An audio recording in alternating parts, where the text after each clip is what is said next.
Šťastný nový rok všetkým tenisovým fanatikom. Jastrabie oko televízie Digisport je tu pre vás aj v roku 2013. Prvý mesiac sezóny je za nami a s ním aj úvodný Grand Slam v réžii svetových jednotiek. O svojej ťažkej minulosti nám porozpráva veľký bojovník na kurte aj mimo neho, Ivan Dodig. A na slovíčko k nám zavítal aj účastník posledných 4 finálových duelov Wimbledonu, čiarový rozhodca Martin Babík. Poďme však pekne po poriadku. Už sme si popriali všetko dobré do nového roka, ale mnohí z vás si pri tejto príležitosti určite dávajú aj rôzne predsavzatia. Inak na tom nie sú ani tenisové hviezdy. Ahojte, takže moje novoročné predsavzatie? Nedokážem tieto dve slová povedať spolu. Moje novoročné predsavzatie je byť zdravá tak, ako sa len dá. Moje novoročné predsavzatie je zostať v kontakte s rodinou a priateľmi, keď som preč, a takisto byť zdravá a jesť viac zeleniny.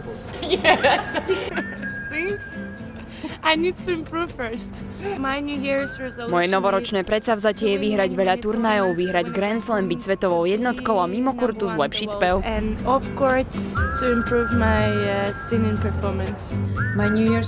Moje novoročné predsavzatie je na kurte vrátiť sa do top 10 a mimo kurtu naučiť sa po taliansky. Konečne. Kým ma uvidíte v Ríme, budem hovoriť plynulou taliančinou. O bože.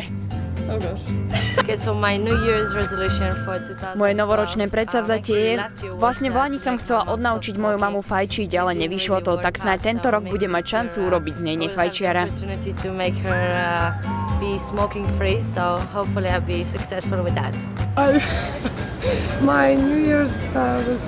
Moje novoročné predsavzatie je stráviť viac času na kurte, hrať zápasy a snáď hrať dobre, aby som odmenila seba, moju rodinu, priateľov a fanúšikov. S novým rokom prišli aj nové turnajové výzvy a Digisport vám v priamych prenosoch sprostredkoval hneď tú prvú možnú z indického Chennai. Tam sa pozornosť fanúšikov sústredila predovšetkým na Janka Tipsareviča, ktorý sa v lani s Milošom Raoničom postaral o jeden zo zápasov sezóny. Po 3 tiebreakoch sa vtedy Srb musel uspokojiť iba s finálovou účasťou, no tento rok chcel ísť jednoznačne o krok ďalej. Do semifinále prešla svetová deviatka ako nôž maslom na rozdiel od ostatných 3 hráčov z top svetovej 20, ktorí sa na turnaji predstavili. Svoj podiel na likvidácii favoritov mal aj 77. hráč svetového rebríčka Aljaž Bedene. 23-ročný Slovinec zaskočil Stanislasa Vavrinku a v semifinále vyzval práve Janka Tipsareviča.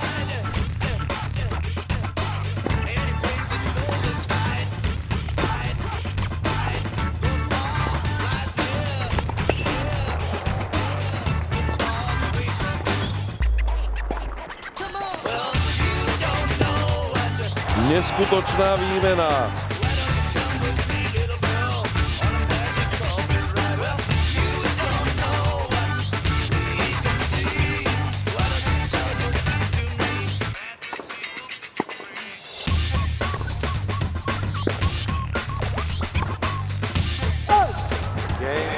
No a je to tu, Aljaž Bedene prelamuje podanie Janka Tipsareviča.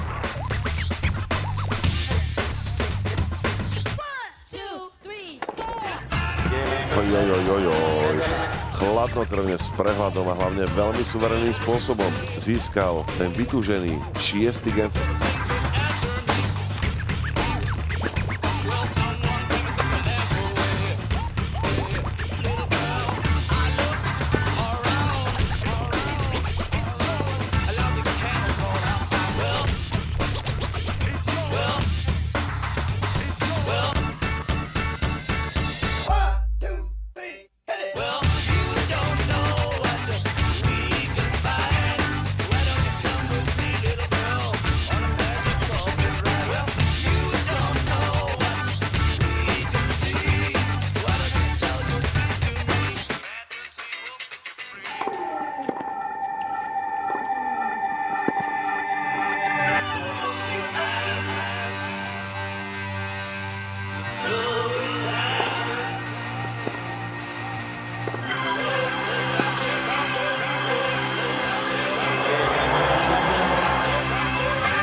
Bedene prehráva svoje podanie. Tipsarevič má k dobru jeden break.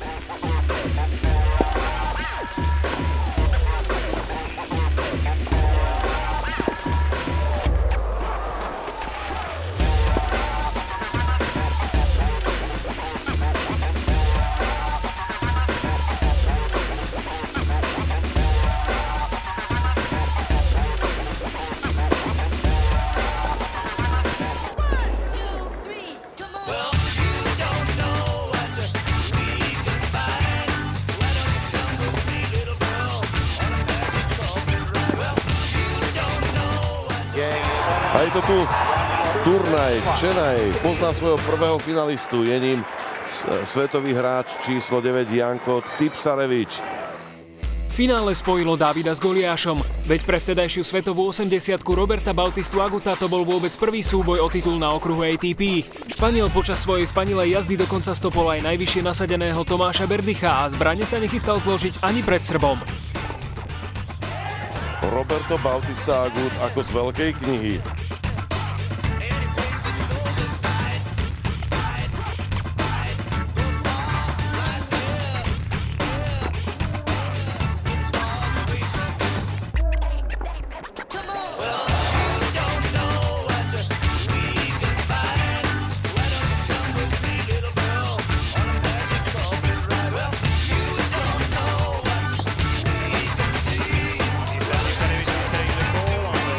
Svojím tretím som Roberto Bautista Agut potvrdzuje zisk prvého setu po výsledku 6-3.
Janko Tipsarevič s veľkým prehľadom vyhral tento druhý set 6-1.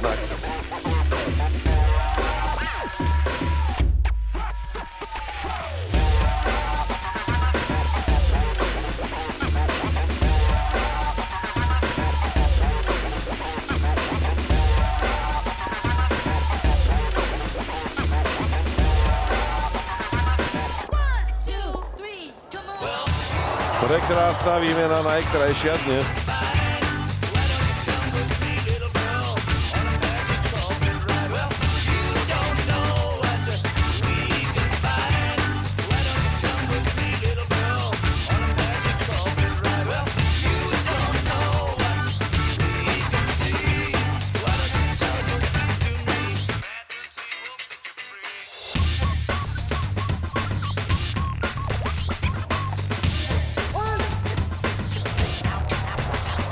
Tak bol to autík. 2 mečbaly, priatelia, ideme do finále.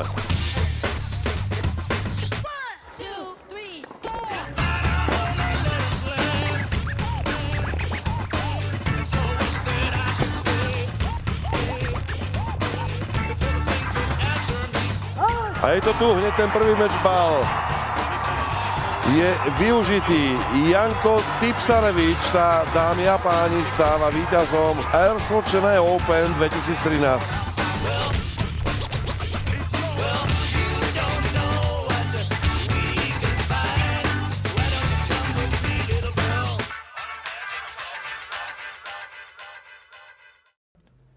Ivan Dodig, meno, ktoré pozná zrejme každý trošku vernejší fanúšik tenisu. Viete ale, čím všetkým si musel charizmatický Chorvát prejsť, aby si splnil svoj veľký športový sen? Tu je odpoveď. Hi, my name is Ivan Dodig and hello to all viewers of DigiSport. In my past, I didn't play juniors, I skipped juniors, I didn't have money, but Vôbec som nehral juniorov, nemal som peniaze, dlhé roky som bojoval na Futures turnajoch a párkrát som uvažoval nad tým, že s tenisom skončím. Niečo mi ale hovorilo, aby som vydržal, možno nejaká šanca príde. Tá však veľmi dlho nechodila. Ivan v najhorších časoch doslova prespával na ulici a pokiaľ chcel ísť na ďalší turnaj, musel vyhrať aspoň niekoľko zápasov a zarobiť si naňho. Jeden rok pred turnajom v Záhrebe som si povedal, že ak nevyužijem túto šancu, bude to zrejme môj posledný turnaj. Našťastie som sa ale dostal z kvalifikácie až do štvrťfinále. Porazil som Andrejeva a Gulbisa a to mi dalo obrovskú motiváciu pokračovať. Vždy som mal v takýchto ťažkých momentoch šťastie na niektorých ľudí, čo mi pomohli a teraz som veľmi šťastný, že som pokračoval a videl veci pozitívne. To try to find some positive things. Najväčšia zmena prišla po príchode do akadémie Breakpoint v nemeckom Halle. My first year when I was 400 something and I met great people there, you know. Keď som tam prišiel, bol som až za prvou 400 sveta. Stretol som tam skvelých ľudí a začal som oveľa lepšie trénovať. Bol som tam sám a snažil som sa byť na kurte koľko sa len dalo, pokojne aj po tréningu.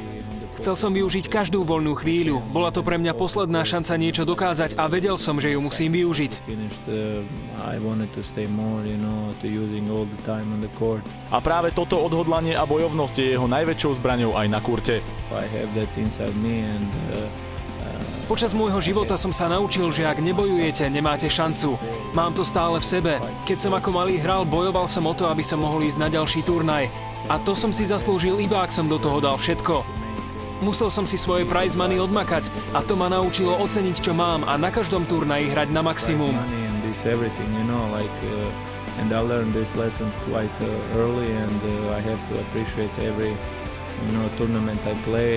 Tento prístup sa Ivanovi jednoznačne vyplatil. Jeho rozprávkový príbeh dostal v roku 2011 happy end v podobe premiérového titulu ATP, navyše na milovanom turnaji v Záhrebe.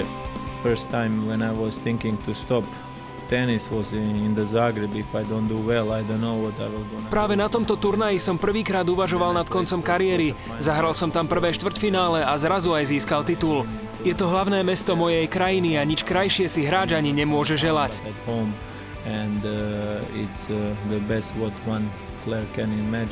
Ale úspech pokračoval. Ivan sa dostal na 32. miesto sveta a po prvom titule prišlo aj najväčšie víťazstvo kariéry nad Rafaelom Nadalom.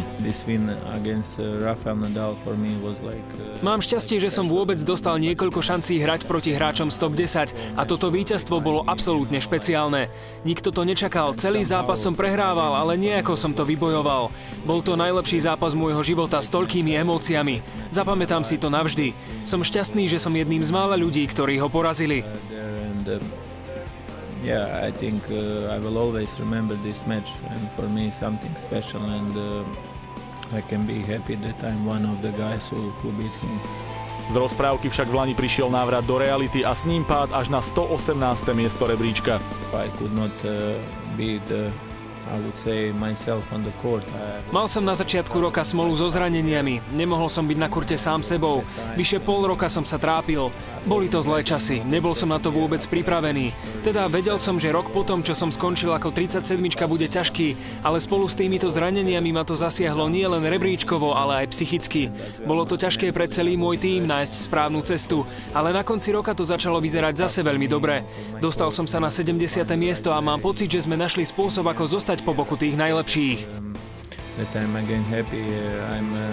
For now I'm 70 in the world and we together find the good way, you know, how to stay with these guys and I can make it, you know, together with my coach. Tento rok sa chcem vrátiť do prvej 50-ky, lebo všetci veríme, že na to mám.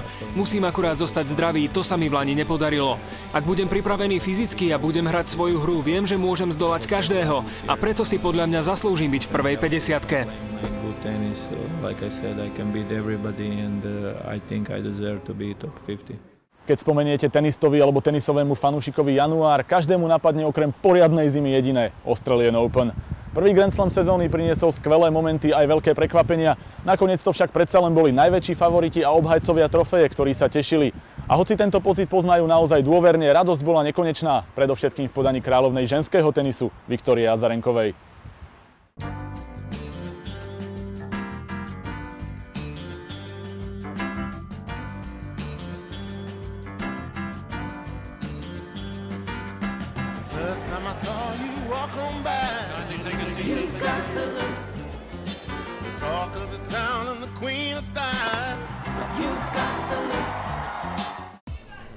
A s trofejou v ruke sa mohli naplno začať vytúžené oslavy.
Po oslavách s Novým ránom tu ako vždy boli aj nové, ale tie najpríjemnejšie možné povinnosti.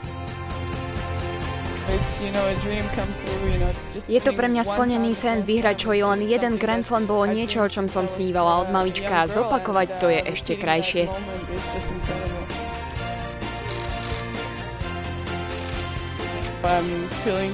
Cítim sa veľmi zrelaxovane, na chvíľu vôbec nemusím uvažovať nad návratom na kurt, je to neuveriteľné, užívam si, že môžem tento moment prežívať.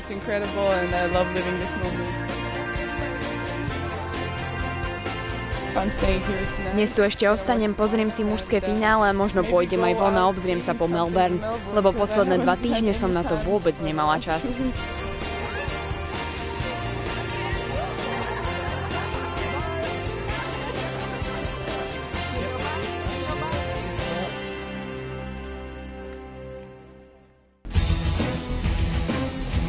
Ani mužské finále určite nesklamalo. Napriek obrovskej bojovnosti Andyho Murrayho to bola opäť svetová jednotka, ktorá zvíťazila.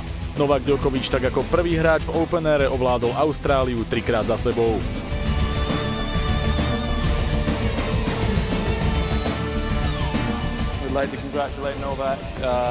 Chcel by som pogratulovať Novakovi. Jeho štatistika na tomto turnaji je neuveriteľná. Iba málo ľudí dokázalo niečo podobné ako on. Je absolútne zaslúžený šampión. Je to neuveriteľný pocit opäť držať túto trofej. Toto je bez pochyby môj najobľúbenejší Grand Slam. Milujem tento kurt.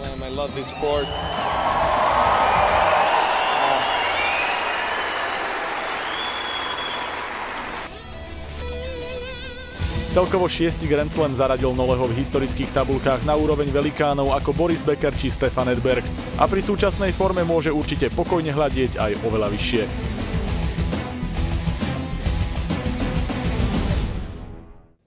Australian Open ako prvý Grand Slam sezóny máme teda úspešne za sebou. Na turnajoch Veľkej štvorky máva pravidelné zastúpenie aj Slovensko, a to nie len v podobe hráčov či trénerov, ale aj rozhodcu na čiare, pána Martina Babíka, ktorý dnes prijal pozvanie ku nám do štúdia. Vitajte. Dobrý deň. Povedzte nám, ako ste sa vôbec dostali ku rozhodovaniu? Dostal som sa k rozhodovaniu viac menej náhodou, lebo moja manželka, my sme spolu hrávali tenis a viac menej v 93., keď sa rozdelilo Československo, tak bol inzerát, že vlastne hľadajú niekoho, kto rozpráva po anglicky a hral tenis, lebo sa snažia nájsť nejakých tenisových rozhodcov, tak ona poslala vlastne na ten inzerát odpoveď a tak sme sa dostali svojím spôsobom hneď na medzinárodný turnaj, lebo myslím si, že o nejakých pár mesiacov bol tu prvý Davis Cup, sme hrali nejakú základnú skupinu, ani neviem akú. Takže sme hneď vlastne do toho vhúpli a svojím spôsobom rozdelenie Československa mi pomohlo ku kariére rozhodcu, takže tak som sa k tomu dostal. No a úplne prvýkrát som sedel niekde, si pamätám, jak mladší žiak som prehral v prvom kole a v Prešove niekde na nejakej veľmi hrdzavej stoličke som rozhodoval nejaký zápas. Je tam nejaký kurz, ktorý treba, aby človek absolvoval, alebo je to vyslovene o tom, že ako náhle máte tenisové skúsenosti, tak vám veria, že to oko je dostatočne dobré? Nie, tam sú kurzy. Vyslovene je to tak, že vlastne najprv je národná úroveň, kde vlastne sa musíte dostať cez určitú sieť alebo určitý level tých národných školení. Vtedy to tam nebolo, lebo vlastne sme išli rovno ako keby na medzinárodných rozhodcov na národnej úrovni. No a potom, keď sme toto prešli, tak vlastne potom sme išli na školenia, ktoré už sú medzinárodné. A tam sú vlastne 4 odznaky v rozhodovaní. Jeden je biely, a potom je bronzový, strieborný a zlatý. Ten zlatý to sú vlastne takí, ktorí sú viazaní zmluvou alebo vlastne sa venujú profesionálne len rozhodovaniu. A strieborní sú úroveň pod nimi, sú to niektorí majú nejaké zmluvy, ale po väčšine si sami hľadajú prácu. Potom sú bronzoví. A to je vlastne nejaká úroveň moja, že rozhodujem, ja neviem, na čiarach, na veľkých turnajoch a na stoličke, na takých challengeroch alebo na turnajoch, ktoré sú, ako je challenger v Slovak Open. No a potom sú bielí rozhodcovia, ktorí robia čiaru a rozhodujú nejaké menšie turnaje. Takže to je taká ako základná štruktúra.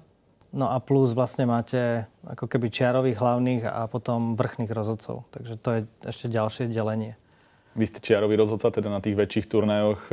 Neuvažovali ste niekedy nad tým Empirom? Tí sú pomerne populárni. Vieme, že tie mená už sú dnes v svete tenisu bežne známe. Áno. Každý, kto podľa mňa svojím spôsobom zažije životný štýl v tenise a vlastne cestuje, tak chce byť empirom. Ale tým, že nie sme Grand Slamová krajina, tým, že vlastne sme veľmi malá krajina, tak je to veľmi náročné sa vlastne prepracovať na to, aby ste sa dostali úplne na vrchol. A tá konkurencia je tam veľká. A musíte obetovať takých pár rokov, by som povedal 10 až 12 rokov na to, aby ste vlastne jednak získali skúsenosť a jednak sa vlastne v tej hierarchii prepracovali úplne hore. Takže túto ambíciu na začiatku som mal, ale potom postupne som zistil, že to by som sa venoval len tomu a som sa rozhodol, že nie, že sa udržím na nejakej strednej úrovni a že budem robiť viacej čiaru a rozhodovať skôr lokálne challenge. Dá sa tým uživiť čisto rozhodovaním? Dajme tomu na čiare. Predpokladám, že tí empiroví rozhodcovia najslávnejší sú asi profesionáli. Dá sa určite uživiť. Je to svojím spôsobom dosť závislé od toho, v akej krajine rozhodujete. Lebo keď si zoberiete Francúzsko alebo Anglicko možno nie, ale Francúzsko a Amerika majú v podstate celý rok nejaký profesionálny tenis, takže vlastne každý týždeň si môžete zohnať nejakú prácu. Ale je to náročné, ale ten životný štýl je celkom priateľný, no, ako veľa sa cestuje. Pre vás pravdepodobne najobľúbenejší turnaj podľa toho, čo v poslednom období absolvujete Wimbledon. Viem, že ste tam 4 roky, pokiaľ si dobre pamätám, boli vo finále vždy mužskej dvojhry, ste rozhodovali na čiare. Je to taká srdcovka, alebo ako si vyberáte turnaje, kam idete rozhodovať? Wimbledon je určite moja srdcovka. Je to, by som povedal, je to najváženejší turnaj aj medzi rozhodcami. V podstate mi trvalo až 6 rokov, kým som sa vlastne dostal do hlavnej súťaže svojím spôsobom a vlastne som chodil som vlastne stále na kvalifikáciu na 4 dní a vlastne potom mi povedali, že nech sa prihlásim na ďalší rok a vlastne ja som sa zase prihlásil a tak som sa nevedel prepracovať až vlastne do tej hlavnej súťaže. Takže Wimbledon je srdcovka, ale strašne rád som mal aj Australian Open a všetky tie Grand Slamové turnaje majú svoje čaro, každý o niečom inom a je to skvelý zážitok, dostať sa na akýkoľvek z nich. pre vás ste aj tenisový fanúšik, ako človek, ktorý rozhoduje. Máte čas si vôbec vychutnať ten tenis, keď rozhodujete, alebo je to čistá koncentrácia na tú čiaru? Samozrejme, tam ako v zmysle tenisového fanúšika, akože by som tlieskal alebo kričal, tak to nie, ale tým, že som hrával tenis a ja neviem, ste na dvorci, si pamätám, neviem, ešte Agassi Sampras, tak samozrejme, že to je ako, neviem, vnútorný sviatok byť na takom zápase a rovnako si pamätám, ja neviem, Federer, Nadal, viem, že som bol... U nás to závisí aj na akej čiare ste, lebo keď som na základnej čiare a som rozhodoval, neviem, Djokovic, Nadal, tak som nevidel zo zápasu skoro nič. Keď som na center servis, tak 2 gamy vlastne nerobím, tak som má najlepšiu pozíciu v zmysle diváka, lebo vlastne sledujem tenis, nič nemusím rozhodovať. Takže aj rovnako napríklad servis je taký, že vlastne svojím spôsobom padne servis, ten odrozhodujete a môžete sledovať tenis bez stresu, že či vám tam niečo nepadne a veľmi tesne. A nejaký vrchol kariéry, ktorý by ste mohli povedať z vášho pohľadu? Vrchol kariéry mne ťažko povedať úplne presne, lebo veľmi som si cenil, keď som sa prvýkrát dostal na Grand Slam v 97. na Australian Open. A potom prvý vrchol som vnímal, že je olympiáda v Sydney, kde som rozhodoval v finále. Potom prvé Wimbledonské finále tam som, myslím, rozhodoval ženské finále.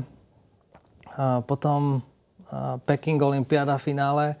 A potom každé Wimbledonské finále. Ako vrcholov by som povedal, že ako bolo viac. Nedá sa povedať, že len jeden si cením. Všetko má svoju hodnotu. A tak by som to povedal, že všetky tieto, čo som vymenoval, tak ako navždy zostanú. Možno takto ma napadá, že Federer, Roddick 2009, to by som povedal, že to bolo ako niečo, čo už asi nezažijem. No. Z pohľadu tých hráčov pravdepodobne poznáte ich viacero, lebo ste ich minimálne videli z veľkej blízkosti. Máte nejakého najradšej, alebo je niekto, čo sa týka správania, že vám nejako utkvel? Prípadne sú tam nejaké vzťahy medzi tým čiarovým rozhodcom a hráčom? Dajme tomu, poznáte sa, kývate si, rozprávate sa? Ako vzťahy by som povedal skôr nie. Zase nemôžem povedať, že keď sme sa spoznali, alebo videli sme sa, ja neviem, s Dominikom Hrbatým, že vlastne mi nekývol, alebo že ako nejaké kývnutie tam je, ale že by sme porozprávali, tak to nie. No a čo sa týka tenisu, tak svojím spôsobom každý tenista asi tým, že to hral, tak niekde vidí Federera ako ikonu v zmysle techniky a v zmysle toho, jak dlho sa drží a jak vlastne svojím spôsobom ten štýl jeho je ako okula hodiaci, no. Ale je to fakt ako pre tenistu radosť na neho pozerať, no. Ako ostatní sú viacej dríči a to sa pozerá inak, no. Takže by som povedal, že niekde Federer je niekde tak najbližšie pri mne. To sme prebrali jednu časť vašej profesie, poďme na druhú. Diváci pravdepodobne nevedia, že vy ste okrem toho, že ste teda rozhodca, tak ste aj športový psychológ alebo psychoterapeut. Skúste povedať niečo o tejto profesii. Je to pravdepodobne tá, ktorej sa teraz venujete o trošku viac, ako ste spomínali? Je to vlastne tak, že ja, keď som začal rozhodovať, tak zároveň som študoval psychológiu. A potom som vlastne jeden z častí výcvikov, ako keby skončeného psychológa je psychoterapia. A musíte mať sám zážitok na sebe, ako psychoterapeutický. Ja som vlastne videl, do akej miery to ovplyvňuje mňa ako športovca, ktorý, ja neviem, hral na rekreačnej úrovni svojím spôsobom, ale videl som nejaký rozdiel vo vnímaní vôbec hry, aj športu, aj toho, čo sa tam deje. A vlastne tak som sa prepracoval k tomu, že som sa začal na to pozerať tak viac menej z tejto strany. No. A tým, že mám možno dosť veľa skúseností v zmysle tých Grand Slamov a možno takýchto, by som povedal, náročnejších situácií v tenise, tak si viem predstaviť a možno aj viacej rozumiem ako hráčom, čo vlastne prežívajú, aký vlastne tlak je na nich vyvíjaný, jak to vlastne je náročné a že to nie je len o búchaní lopty, ale že tam je vlastne strašne veľa vedľajších faktorov a tým pádom by som povedal, že tým športovcom a možno obzvlášť tenistom ako viacej rozumiem a možno tak naša spolupráca vlastne prináša nejaké výsledky. Vy ste pracovali s Jozefom Gencim ešte v streľbe, myslím, že to bolo od olympiády v Sydney. Teraz viem, že veľmi úspešne pracujete s Martinom Kližanom, alebo ste pracovali. Aké to je? Ja ho poznám, viem, že on bol v mladosti veľký burlivák, stále v podstate je, ale ten prerod, ktorým prešiel za posledné 2-3 roky, možno je neuveriteľný. Ako sa s takýmto človekom pracuje? Čo ste mu vlastne museli porozprávať, aby sa dokázal trošičku upokojiť? On veľmi oceňuje vašu prácu, ja som sa s ním rozprával. Psychoterapia nie je o tom, že čo ja mu porozprávam, skôr na čo spoločne dokážeme prísť, čo vlastne jeho ovplyvní a čo vlastne zistí a dostane do seba ako hodnotu. Takže je veľmi ťažko povedať, čo som mu povedal, lebo nemyslím si, že ja konkrétne niečo hovorím. Sú niektoré veci, ktoré on zvažuje a ja mu dopomáham v tom, aby vlastne sa dopracoval k nejakým svojim túžbám. A on tie túžby mal veľmi jasne stanovené a svojím spôsobom sa s ním ľahko pracuje, lebo ako on vie, čo chce. Aspoň určite v tenise.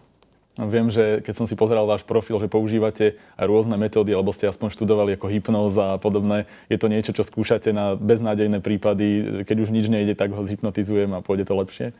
Nie. V rámci výcvikov, ako pri profesii psychoterapeuta, potrebujete absolvovať nejaké výcviky, aby ste vlastne vedel, o čom to je. A hypnoza je vlastne jeden z týchto výcvikov, ale ja hypnozu nepoužívam. Ale berem to ako nástroj, ktorý môžem použiť v prípade fakt, že by som bol v beznádejnej situácii a nevedel si, že čo ďalej, tak možno by som to zvážil, ale skôr hypnozu nepoužívam. Vy ako fanúšik, keď ste hovoríte, že sledujete tenis, určite ste videli skraty, ako napríklad Jerzy Janovič teraz na Australian Open a takých bolo obrovské množstvo v priebehu tých rokov. Ako sa s tým vyrovnáva? Ako to vy vidíte ako psychológ z toho pohľadu hráča a čo sa dá v podstate urobiť, aby hráč úplne prestal takéto veci robiť na kurte?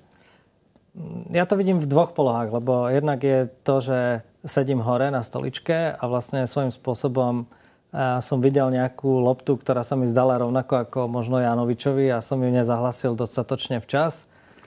A potom som v strese, lebo niekto na mňa kričí a ja sa snažím vlastne nejak ukludniť celú situáciu a nejak pokračovať v hre. To je tá jedna pozícia. Druhá pozícia je vlastne, keď sa na to pozriem ako psychológ, tak to je len ako výsledok toho tlaku. Janovič je vlastne prvý Grand Slam. Keď si zoberiem kohokoľvek, si pamätám zápas, Hrbatého s Kultým na prvom Grand Slame, ktorú hral a viem, že ho zmietol z dvorca ale tlak je na tých hráčov enormný, keď sú na nejakom Grand Slame prvýkrát a vlastne potrebujú sa presadiť, potrebujú získať body. No a hral ťažký zápas, ťažká lopta k čiare, tužil ju mať vonku, no a hold padla dnu a ešte nemal ani jastrabie oko, aby sa mohol ukludniť. Takže niekde to potreboval odventilovať. No a svojím spôsobom tým, že mal ženu hlavnú rozhodkyňu, tak si možno dovolil oveľa viacej. Stal sa vám niekedy takýto konflikt s nejakým hráčom, že by na vás niekto kričal? A ako to znáša ten rozhodca alebo človek v tejto pozícii? Ja by som povedal, že profesia rozhodcuje, že je po väčšine v konflikte. Keď nie je v konflikte, tak bude zápas 6-0, 6-0, alebo vlastne o nič nešlo. Ale keď príde v skutočnosti na lámanie chleba a je dôležitý zápas, tak konflikt a tlak je enormný. Takže to je svojím spôsobom časť profesie. A aká bola tá druhá časť otázky? Či sa vám to niekedy stalo, takáto situácia, že na vás kričal? Áno, to sa stalo. To ako kričať a nadávky a to, že som slepý, to sa mi stalo. Aj niekto slávny? Viem, že ešte niekedy dávno bol Grand Slam Cup. No a viem, že Sempre si prišiel viazať ku mne šnúrku a mi hovorí, že toto hlásenie ma stalo $100,000. Sústreď sa. A niečo v tom zmysle. Pamätám si Grafovú, a to som sa upískol niekde, zhrala z Davenport a viem, že som strašnú minulú som zahlasil a viem, že potom Neviem, no mám, ako si pamätám nejaké minely teda, ktoré sa mi teda nevydarili. Dá sa nejako opraviť ten verdikt, ktorý urobíte teoreticky, keď viete, že ste tú minelu spravili, kývnuť Empirovému rozhodcovi alebo niečo? Ale áno, ako my máme vlastne to, že zakričíte, ako keď spravíte evidentnú chybu, tak zakričíte correction. Najhoršie, keď sa vám to nepodarí včas a potom vlastne viete, že ste spravili chybu. Hlavný rozhodca, ešte to sú doby, kedy vlastne nebol hokej. Takže hlavný rozhodca vlastne vás potvrdí, no a potom to bolo oveľa vášnivejšie. Teraz mi to príde oveľa kľudnejšie, odkedy je zavedený vlastne hokej. Posledná otázka, bude to možno prepojenie obidvoch tých profesí. Čo by ste chceli vo svojej kariére ešte dosiahnuť? Či už ako rozhodcu, kde už pravdepodobne ste dosiahli všetko, čo sa dá, alebo ako teda psychologa športového, prípadne psychoterapeuta? Ja, čo sa týka kariéry, už by som povedal, že v rozhodovaní na čiare mňa mrzí možno, že som sa nedostal na Roland Garros. A to je vlastne Grand Slam, ktorý mi chýba. A v profesii psychologa by som povedal, že len to, aby ľudia, ktorí vlastne objavia vôbec to, že nejaká psychoterapia existuje, aby vlastne našli v tom niečo pozitívne, aby vlastne ich to obohatilo. Nejaké extra ciele zase nemám. Každopádne ďakujeme vám veľmi pekne za vašu návštevu. Veríme, že si možno ten Roland Garros niekedy ešte zahráte a že potom, alebo teda zarozhodujete a potom nás prídete pozrieť do štúdia s novými zážitkami. No, pevne verím, že to by bolo super. No. Ďakujem.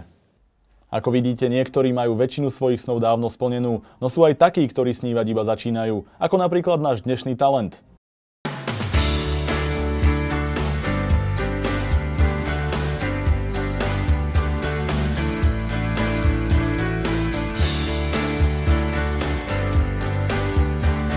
Tenis ma dovedol môj kamarát. Moje tenisové začiatky začali v 9 rokoch v Bojniciach. Neskôr som prešiel do Prievidze, kde som trénoval približne do 14. roku. A neskôr som prešiel do Česka, do Friedlandu a teraz som vlastne tu už pol roka. Ja som ho videl na jednom turnaji práve minulý rok, na jednej kvalifikácii 10 000, kde sa mi páčilo, ako hral. Bolo to trošku také neohrabané, ale bojoval a mal dobré veci, na ktorých sa dá stavať. Tie najlepšie tenisové ťahy môže Matúš sledovať každú chvíľu v televízii, ale na kurte nikoho nekopíruje. Snažím sa byť sám sebou, hľadať si vlastný štýl, ale medzi moje vzor patrí Roger Federer a Dominik Hrbatý ako zo Slovákov. Prvé pohárové zárezy na ceste k úspechom svojich vzorov má už Matúš za sebou. Podarili sa mi nejaké čiastkové zatiaľ, nejaké slovenské vyhraté turnaje. Na družstvách s Prievidzou sme vyhrali dvakrát Slovensko, majstrovstvá Slovenskej republiky. Aj menšie víťazstvá sú dobrou motiváciou a keď sa k nej pridá aj herný vzostup, športová sláva nemusí byť nereálna. Začal hrať také veci, ktoré ako mu viac vyhovujú a skôr ako ho reprezentujú a menej my to tak voláme také bláznostva, ako do toho vkladá a tým sa začína vlastne ten prechod ako z toho juniorského tenisu do mužského. O uznaní tenisového sveta sníva v akadémii každý mladý talent, ale vzájomné vzťahy táto túžba nekazí. Sme dobrí kamaráti, ale je to zdravá rivalita medzi nami. Keď už sme pri akadémii, v čom vidí Matúš na tréningoch svoje najväčšie plusy a mínusy? Myslím si, že je to forehand servis. Nedostatky môže byť hra na sieti alebo backhand. Je výnimočný v bojovnosti, čo pre túto generáciu nie je úplne až také typické.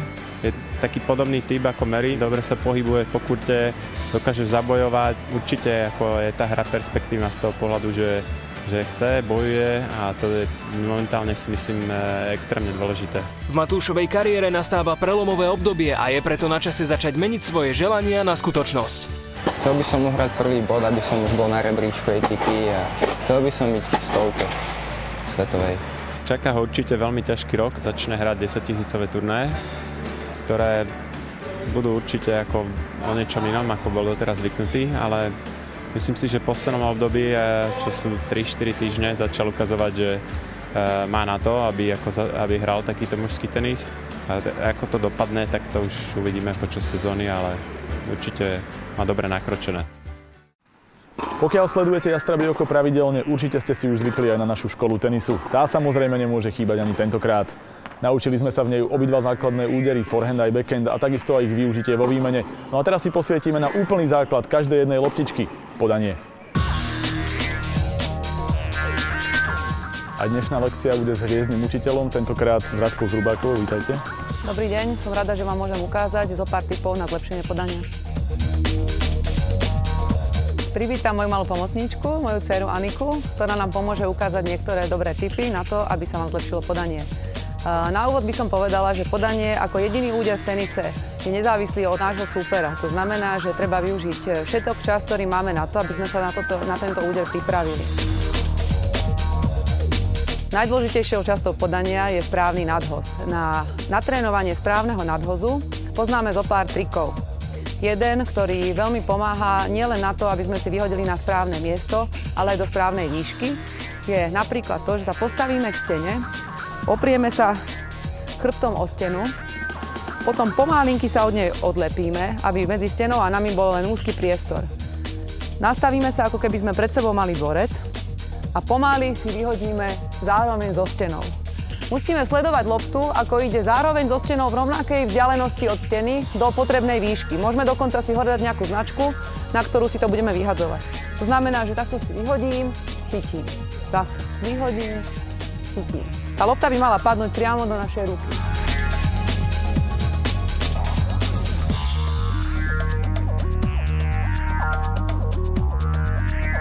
Druhým cvičením na zlepšenie nadhozu alebo na spresnenie nadhozu je, že zoberieme papier, stačí A4, môžeme si dať aj väčší, ale to stačí naozaj. Položíme si ho niekde na základnú čiaru. Ľavú nohu dáme k rohu papiera. A správny nadhoz by nám mal padnúť za každým na ten papier. Čiže pustíme, padne. Zase. Vyhodím, pustím, padlo. Čím viac krát sme schopní si to vyhodiť na to isté miesto, tým máme väčšiu šancu, že ten servis bude naozaj dobrý.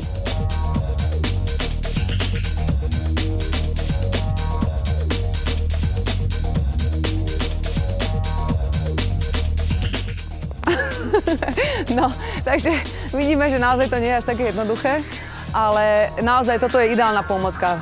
Po vyhadzovaní pri stene toto je ideálna pomôcka na to, aby si človek nadhodil na približne 10x20 cm rovnaké miesto, s tým, že odtiaľto potom už môžeme pokračovať v nácviku samotného servisu.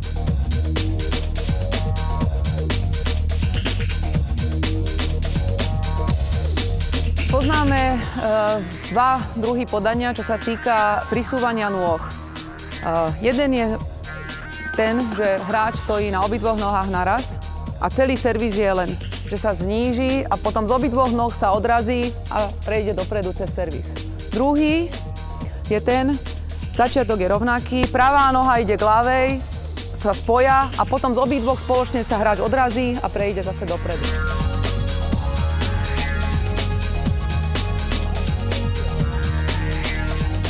Veľmi podstatné pre obidva druhy servu je tzv. Luk. To znamená, že sa hráč prehne v chrbáte s tým, že ale ťažisko stále ostáva ako keby v strede. To znamená, že sa prehnem, sa napnem a z tohoto sa vystrelím a idem cez servis dopredu do kurtu.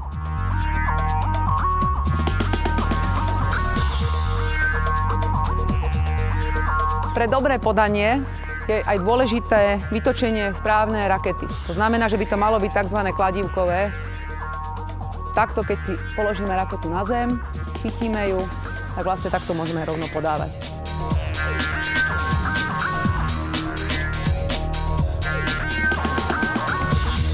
Pri nácviku podania je dôležité, to ukážem, aby keď sa urobí tento pohyb, ľavé rameno ide hore a pravé je dole. Potom pri pohybe do lopty sa ramená vymieňajú a pravé ide cez loptu smerom dopredu.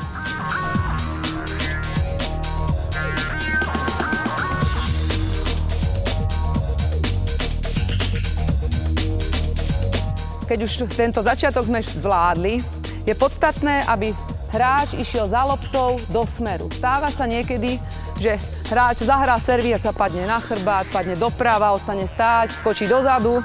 Čiže je ideálne, keď hráč pokračuje v tom smere tej lopty, kam zaservoval. Takisto pri serve rozlišujeme, či servujeme prvý servis silnejší, priamejší, alebo druhý servis rotovanejší.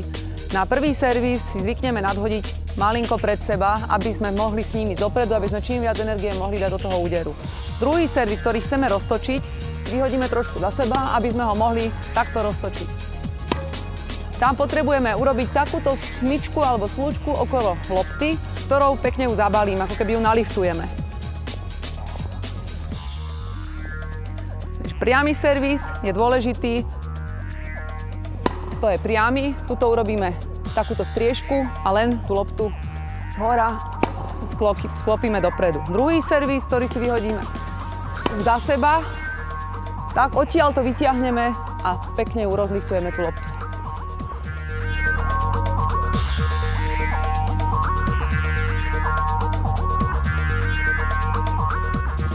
Takže teória je nám jasná, ako sme videli v praxi, je to trošku ťažšie, ale po 10 000 odservovaných lopt to určite bude lepšie. Či už profesionál alebo amatér, každý tenista potrebuje jednu základnú vec – raketu s dobrým výpletom. Na prvý pohľad to môže vyzerať ako samozrejmosť, ale kvalitne vypliesť raketu – to je hotová veda.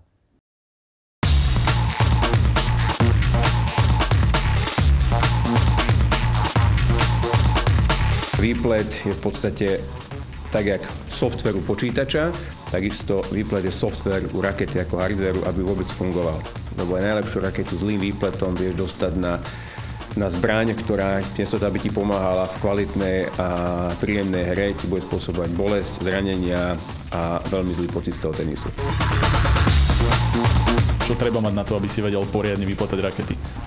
V prvom rade potrebuješ mať základné znalosti z tenisu ako takého, ako funguje tenis, ako fungujú údery, jak fungujú rakety, ich konštrukčné vlastnosti. Potrebuješ poznať hráča a vypletať sa naučiť raketu je jednoduché. Napriek tomu si to vyžaduje obrovské množstvo tréningu, skúseností a ak sa so svojimi výpletmi chcete pozrieť aj na turnaje, treba aj niečo viac.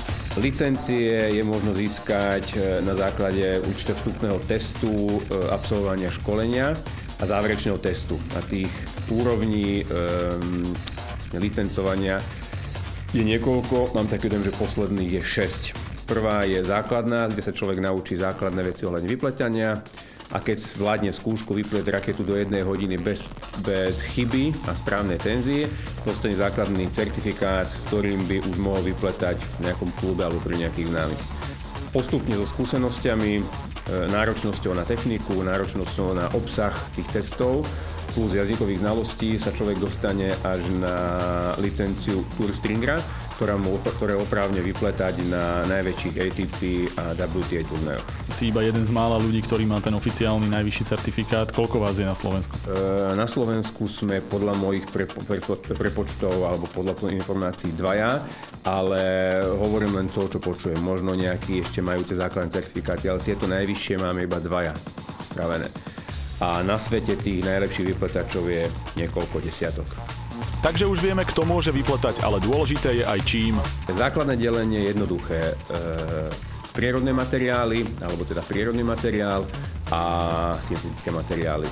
Prírodný materiál znamená črevá z prírodných čriev, buď z klokaních, ovčích alebo kravských. A syntetické znamenajú všetky materiály vyrobené z polyesterov, syntetických vlákien alebo nejakých kombinácií týchto materiálov. S tým prírodným črevom dá sa povedať, že je úplne jedno, kde tú loptu človek trafí.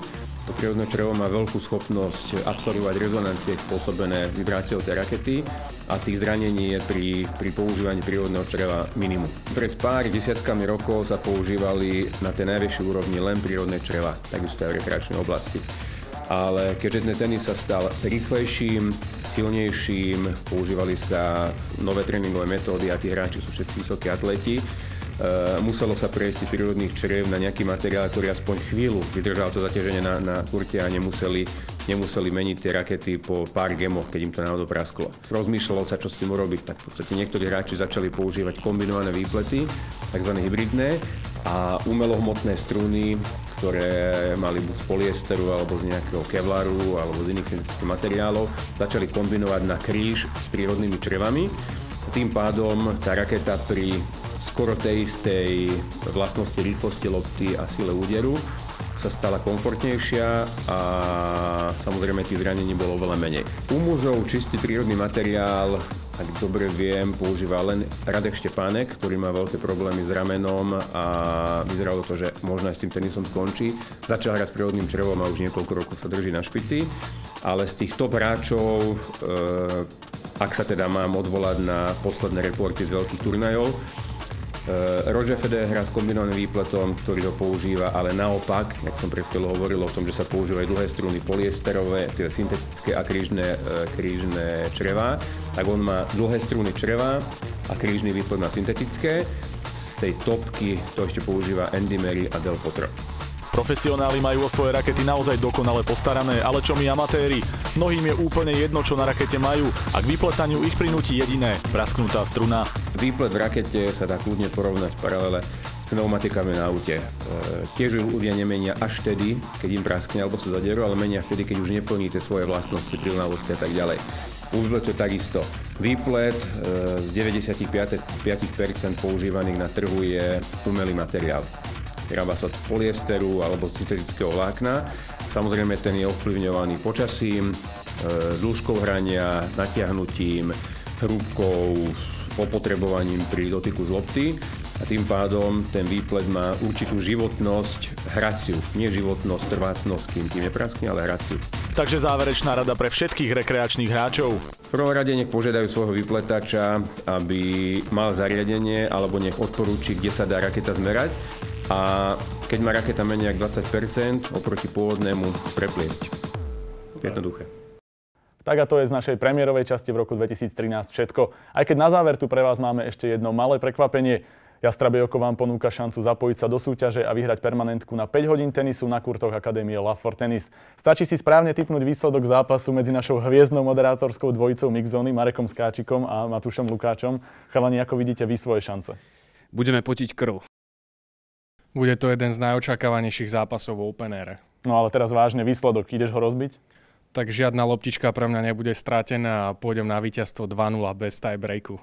Ty by si dal aký tip divákom? No ja si myslím, že Marek bude tie loptičky po mojich víťazných úderoch hľadať a zapletím, takže tip je jednoznačný. Tak ste počuli, ja len doplním, že sa bude hrať na 2 víťazné sety, teda tipujte víťazstvo 2-0, prípadne 2-1, jedného či druhého. Vaše tipy posielajte na adresu jastrabieoko@digisport.sk. Víťaza či už tohto zápasu alebo celej súťaže sa samozrejme dozviete opäť o mesiac v našom magazíne. Takže tipujte a vidíme sa.